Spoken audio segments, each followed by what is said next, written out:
Sāksim šodienas komisijas sēdi, un šodien mums ir iepazīšanās un kandidāta apspriešana Nacionālajai elektronisko plašsaziņas līdzekļu padomei. Mēs esam saņēmuši gan no uzņēmuma reģistra, gan no Pilsonības un migrācijas lietu pārvaldes apliecinājumu, ka visi 5 kandidāti atbilst tātad kritērijiem, lai varētu startēt uz šo padomes locekļu amatu.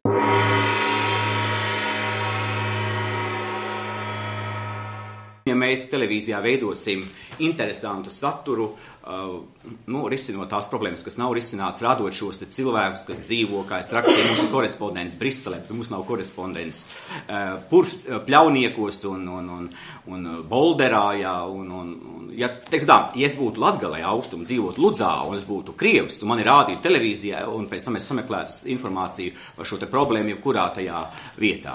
Tālūk. Kas kaut ko dara, vienmēr drusciņi kļūdās, ja? Kas neko nedara, tas nekļūdās. Tā kā, bet ziniet, es esmu ļoti centīgs un arī bijis izcils kā skolēns, kā students, esmu beidzis savulaik ar izcilību zelta medaļu arī vidusskolu, līdzīgi kā Sudrabas kundze, vai ne, un vēl citi. Kā jūs tad vērtējat valsts kontrolas atzinumu par Nepal darbību?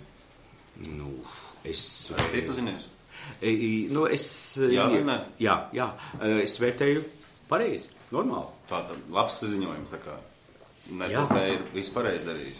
Kādu? Nepal ir vispareiz darījis. Jūs esiet iepazinies, tikko teicāt. Nē, es esmu informēts par šo ziņojumu, pareizāk tā būtu teikt. Jā, un kāds ir tas ziņojuma mērķis? Nevis ziņojuma mērķis, bet vārds, es no šai sakarā man ziņojumu interesēja tik daudz, cik par to šis ziņojums liekam nemelos bija pa 13. gadu, ja? Ziņojums par 13. gadu, un šeit bija tā informācija tāda, varbūt maldos, bet informācija bija tāda, ka nauda, ko Saima, Saima iedeva papildus finansējumu, ka būtībā šāda paša apmēra apjomā bija Latvijas televīzija bijusi peļņa. Jūs esiet lietas kursā par šo ziņojumu, vai jūs neesiet? Jo jūs šobrīd neatbildat uz jautājumu pēc būtības. Jā, varētu būt, jā. Man par šo ziņojumu informēja. Jums informē, bet jūs... Es varbūt arī kļūdos, jā. Tad jūs kļūdaties. Varbūt, jā. Labi, paldies. Lai cilvēki skatās to, ko viņiem rāda, un viņiem būs iespēja skatīties šo, tad, protams, viņi skatīsies to, ko viņi redz, jo, ja neredz nevienu, tad neskatās neko, vai ne? Vai klausās tantes tenkas no kaimiņu sāģis.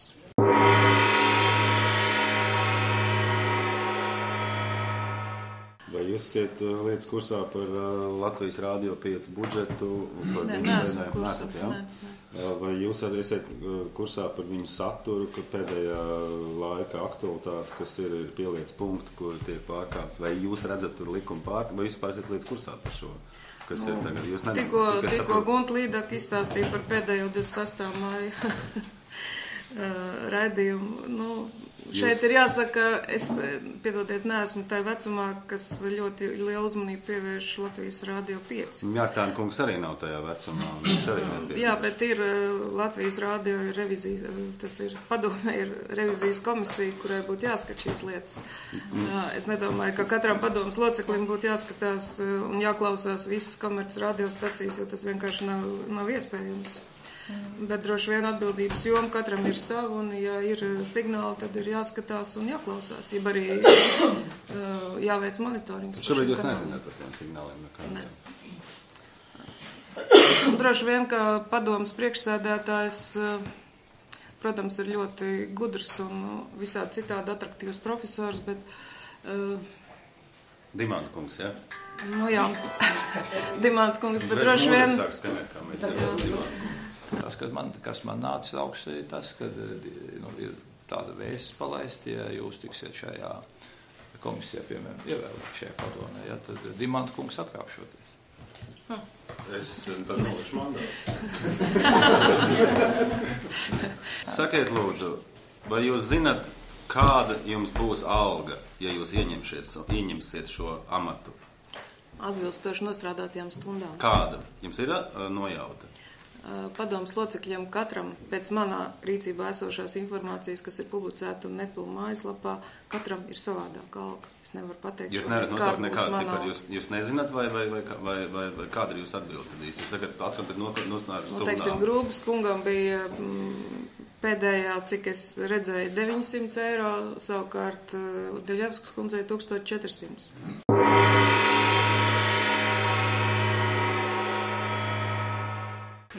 Par Latvijas Rādio 5 raidījumu, kas saucās Pieliec punktu. Vai tas ir likuma pārkāpums, jūsuprāt, vai nav, un kā jūs rīkotos, ja jūs būtu Neplu loceklis šajā brīdī? Vai jūs zināt, par ko ir runa vispār? Es zinu, jā, es esmu lasījis arī Uģa Poļa izsvērto vērtējumu, un es pilnīgi tam piekrītu, jo tādā veidā, ja to dara no ētikas viedokļa, jebkurš pārkāpums, kurš jau ir, teiksim, ļoti rupšs, un šajā gadījumā tas tiešām bija rupšs pārkāpums, un Rādio 5 es klausos tad, kad es esmu laukos, jo citu rādios ar citu tur nevar uztvert. Un es zinu viņu retoriku un viņu valodu. Tā, protams, ir ļoti jauneklīga un ļoti laba valoda, taču šajā gadījumā bija vajadzīgs viedoklis, un ko Ingūna Rībena pauda, tas bija pietiekami korekti un pateikts, ka tā nedrīkst runāt. Un tas, ka viņi pateica kā piemēru no vienas puses, jā, lai ir kā piemērs, ko mēs analizējam. Es uzskatu, ka televīzija strādā ļoti labi, radio brīnišķīgi strādā. Sevišķi, kad ir lielie valsts svētki, kāpēc ne? Tas taču viņi visi ir profesionāļi. Sevišķi, kad ir lielie valsts svētki un kad notiek šīs brīnišķīgās diskusijas un reportāžas ar cilvēkiem uz ielām, kad dzirdi ļoti daudz brīnišķīgas viedokļus par savu valsti. Bet ikdienā šo cilvēku nav. Un tā ir tā informatīvā korupcija. Ka tikai tais svētku reizēs piepeši atrodas daudz cilvēku. Un ja ir cilvēki no tautas, tad tā gan komerc televīzijās, gan 4. istaba vai kā tagad savādākas raidījums ir, tad ir tikai negatīvie pārsvarā, jā. Cilvēki, kas ir no tautas rekādi, mums tādi briesmīgi cilvēki. Un atskaitot, protams, raidījumu provinces, kas dod arī viedokļu dažādību un dzīves saimes. Faktiski tam ir jābūt likteņa stāstam katrā raidījumā, ja stāsta par cilvēkiem. Pasaulē populāru šovu adaptācijas kā relaksācijas seansus. Tā jūs rakstat. Kāds relaksācijas seansus? Kas tad viņi ir? Kuram? Kam? Šovam. Kas te ir relaksācijas šoviem ir? Jebkurš šovs, tā ir atpūta no darba.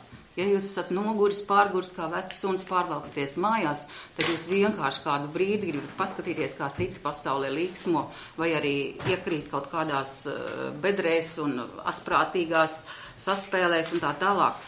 Tiem šoviem nav nekāda vaina, ja vien viņi nav galīgi tukši vai... Tā ir normāla padarīšana.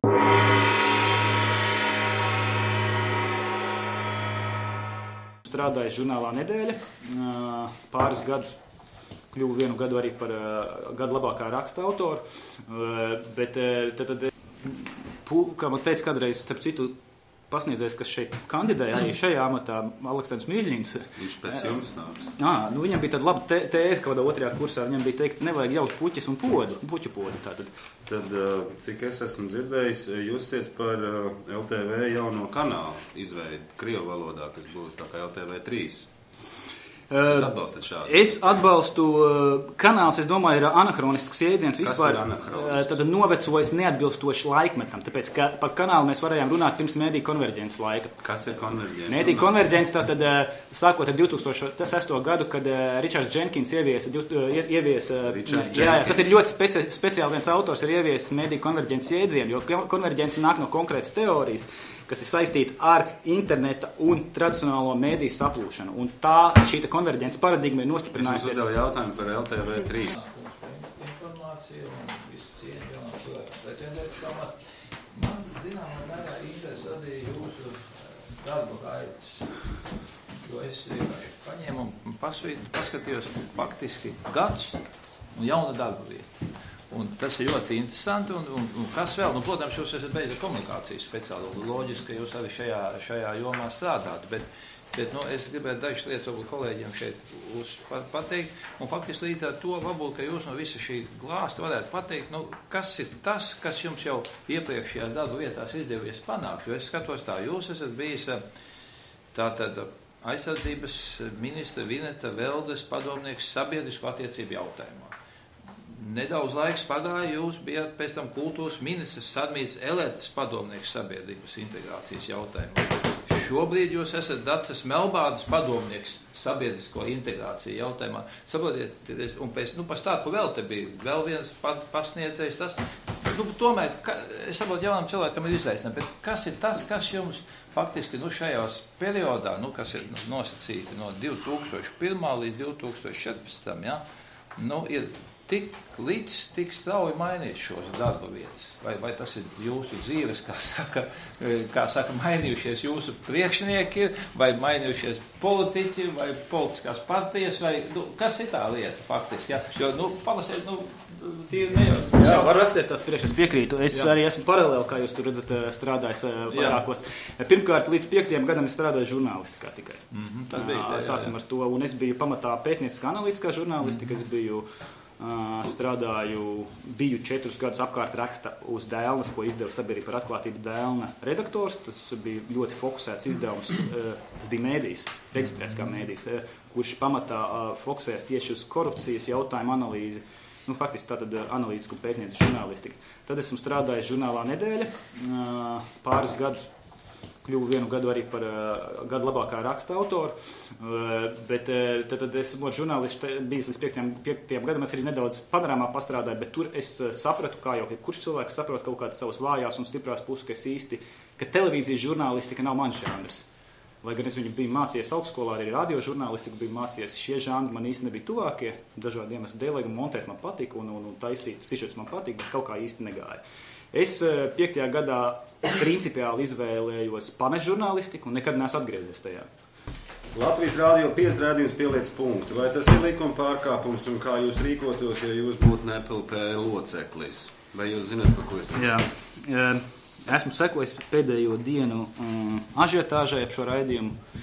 Teikšu tagad, nevis kā, es varu teikt arī kā potenciālais NPLP loceklis, bet es droši vien vairāk runāšu arī kā komunikācijas eksperts. Es domāju, ka sabiedriskajiem mēdījiem, protams, ir tie slavenie 24 punkti nodefinēti likumā, pēc kuriem ir jābūt sabiedriskajiem pasūtījumiem organizētam un uz kuriem ir jābalstās. Te pašā brīdī es domāju, ka šis likums nav lasāms tikai burtiski. Likumam ir pietiekami daudz uzstādījumu, kur mēs skatāmies uz likuma garu. Un viens no šiem aspektiem likuma garam, es domāju, elektronisko plašsaziņas līdzekļu likumam, ir kādā veidā maksimāli aptvert sabiedrības dažādību un uzrunāt tās sabiedrības grupas, tās subkultūras, kuras citādākā veidā caur sabiedriskiem mēdījiem tiek pilnīgi ignorētas. Un ja mēs atgriežamies pie šī raidījuma un pie konkrētas, es domāju, specifiskas auditorijas, kas to skatās un kas droši vien ir šī raidījuma autori, mums ir principā alternatīva, jo ja mēs runājam par konkrēto vēstuli, kas tika publicēta, tur jau tas vēstījums jau bija ļoti skaidrs, ar to jautājumu, kāpēc šo te pašu nevarētu veikt kanāls, kuram ir 7 reizes lielāka auditorija, bet netika jau apstrīdēts vispār šī nepieciešamība šādu saturu raidīt pamatā. Tik uzdots jautājums, kāpēc to nevarētu darīt cits kanāls. Kaprānkungs pagaidiet, lai atbildu līdz galam, nekas Virģienkungs pagaidīs. Jūs tagad sakat, ka rupji vārdi frekvencē Latvijas valstī ir vārdarbīgi. Es domāju, atcerēsimies to diskusiju pirms gada par Coca-Cola, kur jūs arī tēlojis. Spēlējis, es jau nepārzinu tos iedzienīs. Bet jūs taču esat jau jā, bet nē, tas, ko es gribēju pateikt, ka bija diskusija par Coca-Cola, par to, vai drīkst šādu asociālu saturu, deviantu saturu rādīt sabiedrībai, turklāt viņu rādīja sabiedrībai, un, ja nemaldos, kanālā YouTube tieši ir ierakstītā versija no Latvijas televīzijas rādītā Coca-Cola. Pirāta versija. Tātad jautājums ir tālāk, vai, piemēram, šis, kas visdrīzāk jūs salīdzināt māksliniecisku darbu, tagad jūs salīdzināt... Nē, es domāju, ka šo diskusiju... Dažādi žanri. Jūs salīdzināt... Es aicināšu pārtraukt. ar Latvijas Rādio 5 darbības šobrīd. Kaprāna kungs, paldies. Mēs uzklausījām jūs, komisijas sniegs atbildi. Paldies. Bet filma patika? Protams. Nu, re. Es esmu liels fans tajā filmā. Kā jūs Dimanta kungu darbu vērtējat? Paldies, Kaprāna. Pagaid, viņš var atbildēt, kamēr vēl krāmējas. Bet jau beidzās. Nav atbildes Aicināsim, jautājumi. Tas patiesībā galvenais jautājums. Viljinu.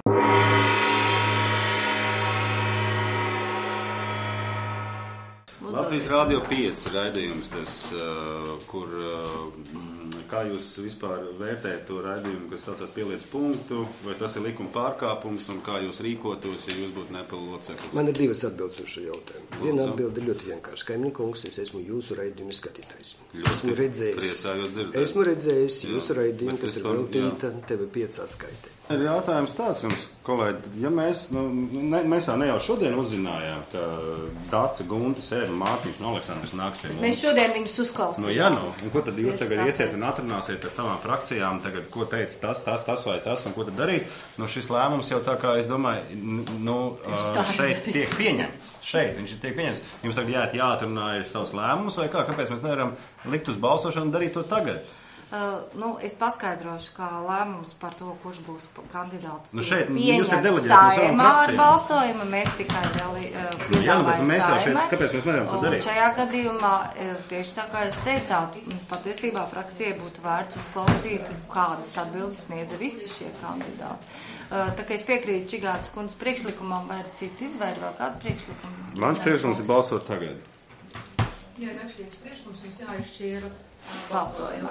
Tātad, kas lūdzu ir par kaimiņu kunga priekšlikumu balsot tūlīt par kandidātiem? Kas lūdzu ir par? Jā, kas ir pret? 3, kas atturas? 4. Vai mums nav vairāk jābalso vai ne par otru priekšlikumu? Tad 17. jūnijas komisijas sēde mēs pārunājam kandidātus un balsojam, ko mēs kādu vienu kandidātu mēs virzām Saeimā. Pagājās nedēļa, un šodien mēs tad vēlēsim to pēdējo Nepela locekli. Atnākas televīzija, lielā televīzija. Cienījamie kolēģi, mums šodien ļoti saspringta darba diena, tas ir 2 komisijas sēdes. Tādēļ es aicinātu nekavēties, lūdzu ieņemt vietas un sāksim komisijas sēdi. Pirmais komisijas sēdes darba kārtības jautājums mums ir Nacionālās elektronisko plašsaziņas līdzekļu padomes locekļa kandidāta izvirzīšana. Un šīs pirmās sēdes, tātad otrais darba kārtības punkts būs par likumprojektu grozījumu publisku izklaides un svētku pasākumu drošības likumā. Tātad sāksim ar pirmo darbu kārtības jautājumu un iepriekš komisijas sēdē mēs uzklausījām kandidātus un vienojāmies, ka uz Saeimas sēdi komisija virza vienu kandidātu. Tātad šodien mums ir jāvienos par procedūru, jābeidz šī procedūra, lai mēs uz Saeimas sēdi varam virzīt kandidātu apstiprināšanai. Tad mums ir jāizvēlās, kas skaitīs, ja? Jā. Es izvirzu kandidātu, es izvirzu Zujevu kungu un saskaņas biedrs abas divas, lai skaita. Vai ir citi priekšlikumi? Jā, lūdzu, daudz. Man autors gribētos arī tomēr. Arī. Tad mēs 3 ir izvirzīti. Es un... Jā, es domāju, ka tieši tā pozīcija uzticēsies opozīcijas deputātiem. Es negribētu skaitīt. Bet tu vari to skaitīt. Es varu vienkārši nosuflēt, kas tur ir, bet es kā vairāk saskaņai uzticos. Kaimiņkungs, jūs ziņosiet. Es jums varu paziņot. Ja jums nav iebildumu. Es palūkšu nebojāt biļeteņus, kolēģi, ja? Mēs jau esam samācījušies, kā vajag.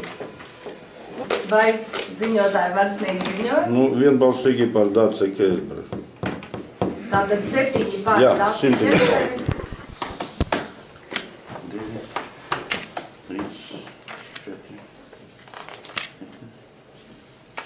7. Visi par. Vēlēšanas ir notikušas, tātad Saeimas komisija šo te lēmumu virza ceturtdienos plenārsēdi. Munītes kundze tikko nokavēja. Saskaņu iebalsot Kezberu. Bet tātad ceturtdien Saeimas sēdē komisijas priekšlikums būs atbalstīt Daci Ķezberi par kandidāti Nacionālās elektronisko plašsaziņas līdzekļu padomē. Vau. Man žēl, ka esmu tas, kam nākas to paziņot. Tavs slavs periods ir galā, izbeidz tak asiņot. Tavi punchline ir old school un pat ļoti banāli. Mani punchline tev sāpēs kā drās tev anāli. Nē, nopietni par mātu un tēvu tu varēsi Kaimiņkungs, mēs vienojāmies, ka mēs neapskaņojam. Jūs esat dzirdējuši pirmā reize, kad būšu sūdā, jo man dzīvē arī gājas grūti. Es varu Mans lūgt ceļš uz augšu ir smagāks, jo man palūkos nav B izmēra krūtis. Jums palika kauns, Lēzāns? Protams, es nevēlos komisijas sēdē. Jā, bet atvainojiet, kāds ir instruments, kā mēs varam kontrolēt absolūtāko šo likumu pārkāpumu? Es absolūti uzskatu par nepilnu, viņi nespēja darīt savu darbu ar Dimanta kungu priekšgalā.